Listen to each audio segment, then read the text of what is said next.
Hello বন্ধুরা, আজ আমরা এক্সপ্লেন করব 2024 সালে মুক্তি পাওয়া এ কোয়েট প্লেস ডে অন, যা একটি হরর সর্বনাশার মুভি। এই মুভিটি এ কোয়েট প্লেসের আগে মুক্তি পাওয়া দুটি পার্টের প্রিকুয়েল, অর্থাৎ তার আগের গল্প। চলুন জেনে নেওয়া যাক এই এলিয়েনরা পৃথিবীতে কিভাবে এসেছিল। গল্পের শুরুতে আমরা এই সিনেমার মূল চরিত্র শ্যামকে দেখতে পাই, যিনি একজন শেষ পর্যায়ে ক্যান্সার রোগী এবং নিউ ইয়র্ক সিটির একটি হসপিসে থাকেন। তার সাথে তার একটি বিড়ালও থাকে যার নাম ফ্রোডো।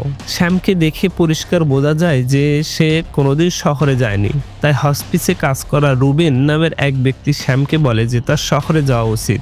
শ্যাম এই শর্তে রাজি হয় যে তাকে পিৎজা খেতে দিতে হবে। পরের দিন আমরা দেখি হসপিসের অনেক বাসিন্দা, যাদের মধ্যে শ্যামও ছিল, রুবিনের তত্ত্বাবধানে একটি বাসে করে ম্যানহাটন শহরে যায়, যাতে তারা সেখানে কিছুটা মজা করতে পারে। তারা সেখানে একটি থিয়েটারে পাপের শো দেখতে থাকে, কিন্তু তখনই শহরের বাইরে কিছু একটা গন্ডগোল শুরু হয়। তাই রুবিন শ্যামকে বলে যে তার কাছে একটি কল এসেছে এবং তাদের শহর থেকে ফিরে যাওয়া উচিত। এই কথা শুনে শ্যাম রেগে যায় এবং বলে যে রুবিন তাকে পিৎজা খাওয়ানোর প্রতিশ্রুতি দিয়েছিল।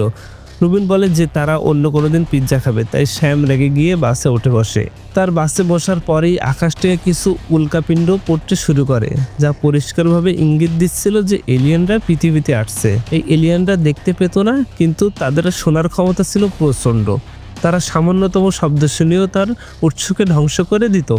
একটি উল্কাপিণ্ড শ্যামের বাসের সামনে এসে পড়ে, যার ফলে অনেক লোক মারা যায়। এবার মানুষের চিৎকার শুনে এলিয়েনরা তাদের উপর হামলা করে। শ্যাম অজ্ঞান হয়ে যায়, কিন্তু যখন তার জ্ঞান ফিরে তখন সে নিজেকে কিছু বেঁচে যাওয়া মানুষের সাথে সেই পাপের থিয়েটারের ভিতরে দেখতে পায়। সেখানে হেনরি নামের একজন শ্যামের মুখ চেপে ধরে যাতে সে শব্দ না করে, কারণ এলিয়েনরা তাদের চারপাশে ছিল। এই কারণে ভিতরে সবাই খুব ভয় পেয়েছিল। কিন্তু তখনই শ্যামের বিড়ালটি বাইরে চলে যায় এবং শ্যাম তাকে বাঁচানোর জন্য তার পিছনে যায়। এর মধ্যে একটি এলিয়েন শ্যামের বিড়ালের শব্দ শুনে ফেলে এবং তাকে আক্রমণ করতে ভিতরে আসে, কিন্তু উপরে উঠতে থাকা মিলিটারি হেলিকপ্টারের শব্দ শুনে সে সেখান থেকে চলে যায়। এভাবে শ্যাম তার বিড়ালকে বাঁচিয়ে ভিতরে নিয়ে আসে। এরপর মিলিটারি ঘোষণা করে যে সবাইকে শান্ত থাকতে হবে, কারণ এই এলিয়েনরা মারাত্মক, তাই একদমই শব্দ করা যাবে না এবং তাদের বিরুদ্ধে ব্যবস্থা করা হচ্ছে। এরপর মিলিটারি শহরের সাথে সংযুক্ত সমস্ত ব্রিজ ও ট্যানেল ধ্বংস করে দেয়, যাতে এলিয়েনরা অন্য কোথাও ছড়িয়ে যেতে না পারে। বেঁচে যাওয়া মানুষের বিভিন্ন জায়গায় লুকিয়ে পড়ে। শ্যাম এবং আরো কিছু মানুষ একটি বিল্ডিং এ আশ্রয় নেয়, কিন্তু সেখানে একটি বাচ্চা ক্রমাগত কাঁদছিল এবং হেনরি তাকে শান্ত করার জন্য তাকে মেরে ফেলে। এরপর আমরা রুবেন এবং শ্যামকে একসাথে ভালোভাবে দেখতে পাই, কিন্তু হঠাৎ সেখানে জেনারেটর চালু হয়ে যায়। রুবেন যখন তা বন্ধ করতে যায় তখন একটি এলিয়েন তাকে মেরে ফেলে। এতে শ্যাম খুব দুঃখ পায় এবং তার বিড়ালকে নিয়ে সেখান থেকে বেরিয়ে আসে। শহরের মধ্যে ঘোরার সময় শ্যাম দুটি বাচ্চাকে একটি ফোয়ারার নিচে বেঁচে থাকতে দেখে, কারণ এলিয়েনরা প্রকৃত এবং জলের শব্দে অপেক্ষা করত। অর্থাৎ জলের শব্দ যদি বেশি হয় তবে তার চেয়ে কম শব্দে কথা বলা যেত, যাতে সে শব্দ এলিয়েনদের কাছে না পৌঁছায়। শ্যাম যখন বাচ্চাদের সাথে কথা বলছিল তখন মিলিটারি হেলিকপ্টার তাকে ঘোষণা করা হয় যে বেঁচে যাওয়া মানুষদের উদ্ধারের জন্য শহরের দক্ষিণ দিকে বোট প্রস্তুত করা হচ্ছে। এই ঘোষণা শুনে শ্যাম ওই বাচ্চারা সহ সকল সার্ভাইভার সেদিকে যেতে শুরু করে, কিন্তু এত লোক একসাথে চললে শব্দ হবে, তাই এলিয়েনরা তাদের উপর হামলা শুরু করে। এতে মানুষের মধ্যে হুড়োহুড়ি শুরু হয়ে যায়। শ্যাম বেঁচে যায়, কিন্তু তার বিড়াল তার থেকে বিচ্ছিন্ন হয়ে যায়। তার বিড়াল ফ্রোডো এরিক নামের একটি ছেলের সাথে দেখা করে। সে খুব ভয় পেয়েছিল। সে বিড়ালের পিছু পিছু শ্যামের কাছে চলে আসে। শ্যাম তাকে বোঝায় যে তার দক্ষিণ দিকে যাওয়া উচিত, সেখানে বোট অপেক্ষা করছে, কিন্তু এরিক খুব ভয় পেয়েছিল এবং শ্যামের সাথে থাকতে চেয়েছিল। শ্যাম দক্ষিণ দিকে না গিয়ে নিজের অ্যাপার্টমেন্ট দিকে যাচ্ছিল। এরিক তাকে জিজ্ঞেস করে কেন সে বোটের দিকে যাচ্ছে না। শ্যাম উত্তরে বলে কারণ তাকে শহরে পিৎজা খেতে হবে। যদিও শ্যামের এই কথাটা অদ্ভুত ছিল, এর পিছনে একটি কারণ ছিল যা পরে জানা যাবে। শ্যাম এরিককে তার সাথে রাখতে রাজি হয়। তারা একটি বিপজ্জনক এলাকার মধ্য দিয়ে তাদের যাত্রা শুরু করে। পথে ভুল করে শ্যামের হাত থেকে কিছু বই পড়ে যায়, যার শব্দে এলিয়েনরা তাদের পিছু নেয়। তারা পালানোর জন্য একটি বিল্ডিংয়ে ঢোকার চেষ্টা করে, যার দরজা একটি ব্রিককেস দিয়ে আটকানো ছিল।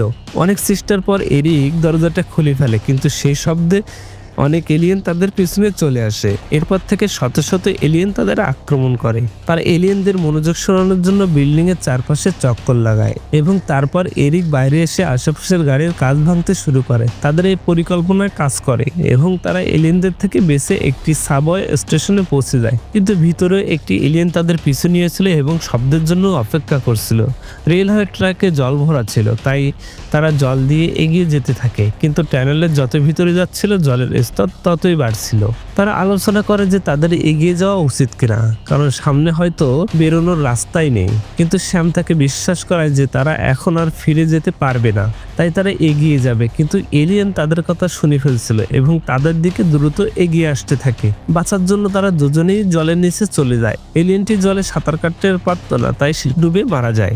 শ্যাম এবং এরিক জল থেকে বেরিয়ে আসে, কিন্তু ততক্ষণে শ্যামের অবস্থা খুব খারাপ হয়ে গিয়েছিল। কাছের একটি ভাঙা গির্জায় পৌঁছে এরিক শ্যামকে শুইয়ে দেয়। শ্যামের কাছে তার ঔষধ ছিল না, তাই এরিক তার কাছ থেকে ঔষধের নাম জেনে নিয়ে কাছের একটি ফার্মেসি থেকে আনতে যায়। ততক্ষণে পুরো শহর ধ্বংস হয়ে গিয়েছিল। এরিক একটি ভাঙা ফার্মেসিতে পৌঁছে শ্যামের জন্য ঔষধ নিয়ে আসে। ফ্রোডো এরিকের পিছু পিছু সেখানে চলে যায়। এরিক ফ্রোডোকে নিয়ে ঔষধ নিয়ে ফিরে দেওয়ার সময় একটি শব্দ শুনতে পায়। এরিকে তারা সত্ত্বেও ফ্রোডো সে শব্দের দিকে চলে যায়। শব্দের পিছু নিয়ে সে একটি নির্মাণ সাইটে পৌঁছায় এবং এরিক তার পিছু পিছু সেখানে আসে। আসলে সেখানে এলিয়েনের উল্কাপিণ্ড পড়ছিল এবং সেখানে এলিয়েনদের অনেক ডিম ছিল। এরিক কোনো শব্দ না করে চুপচাপ ফ্রোডোর কাছে পৌঁছে তাকে তুলে নেয় এবং গির্জায় ফিরে এসে শ্যামকে ঔষধ দেয়। ঔষধ খাওয়ার পর শ্যামের অবস্থা যখন কিছুটা ভালো হয় তখন সে এরিককে নিজের সম্পর্কে বলে। সে বলে, যখন থেকে আমার ক্যান্সার হয়েছে আমার জীবনের কোনো উদ্দেশ্য আর ছিল না। আমি বই লেখাও ছেড়ে দিয়েছিলাম, যা আমি খুব ভালোবাসতাম। আমি শুধু আমার মৃত্যুর অপেক্ষা করছিলাম। তাই শেষবারের মতো আমি আমার ছোটবেলার রেস্তোরাঁর পিৎজা খেতে যেতে চাই, যেখানে ছোটবেলা আমার বাবা আমাকে নিয়ে যেতেন। সেই রাতটা সেখানে কাটানোর পরের দিন সকালে তারা ফোর্ডোকে নিয়ে সেই রেস্তোরাঁর দিকে রওনা হয়। কিন্তু সেই রাস্তাটিও এলিয়েন হামলায় ধ্বংস হয়ে গেছিল। এটা দেখে শ্যাম কাঁদতে শুরু করে যে তার শেষ ইচ্ছাও অপূর্ণ রয়ে গেল। কিন্তু এরিক তাকে অপেক্ষা করতে বলে। সেই পোড়া রেস্তোরাঁতে গিয়ে একটি পিৎজা তৈরি করে শ্যামকে এনে দেয়। তারপর তারা তিনজন মিলে সেটা খেতে থাকে। এখানে শ্যাম বুঝতে পারে যে এরিক এবং ফ্রোডোকে তার সাথে মরতে দেবে না। তাই সে বিল্ডিং এর ছাদে গিয়ে দেখে যে কাছের নদীতে একটি শেষ বোট বেঁচে থাকা মানুষদের নিয়ে, যার পর সেনাবাহিনী শহরে বোমা ফেলে সবকিছু ধ্বংস করে দেবে যাতে এলিয়েনরা সেখানে শেষ হয়ে যায়। নদীর তীরে অনেক এলিয়েন দাঁড়িয়েছিল, যারা বোটের শব্দ পাচ্ছিল কিন্তু ডোবার ভয়ে জলে নামছিল না। শ্যাম এরিককে বলে যে তাদেরও এখান থেকে বেরিয়ে যাওয়া উচিত। তাই তারা কোনো শব্দ না করে ফোর্ডোকে নিয়ে সেখান থেকে বেরোতে থাকে। শ্যাম জানতো যে তার জীবন এমনিতে শেষ হতে চলেছে, তাই সে এরিক এবং ফোর্ডোকে একা ছেড়ে দিয়ে দূরে গিয়ে গাড়িগুলোকে আঘাত করতে শুরু করে। তাতে প্রচন্ড শব্দ হয় এবং এলিয়েনরা সেদিকে ঘুরে যায়। ফলে 30 সব এলিয়েন সেদিকে ছুটতে থাকে। বোটের লোকেরা লক্ষ্য করে যে এখনো কিছু সার্ভাইভার বেঁচে আছে, তাই তারা বোট থামিয়ে দেয়। এরিক সুযোগ বুঝে দ্রুত নদীর দিকে দৌড়াতে শুরু করে, কিন্তু তার দৌড়ানোর শব্দে এলিয়েনরা তার পিছু নেয়। তারা এরিককে ধরার আগে সে নদীতে ঝাঁপ দেয়। শ্যাম দূর থেকে দাঁড়িয়ে দেখছিল যে এরিক এবং ফোর্ডোর জীবন বেঁচে গেছে। সেখানে হেনরি তাকে বোটে তুলে নেয়, যেখানে আরো অনেক মানুষ ছিল।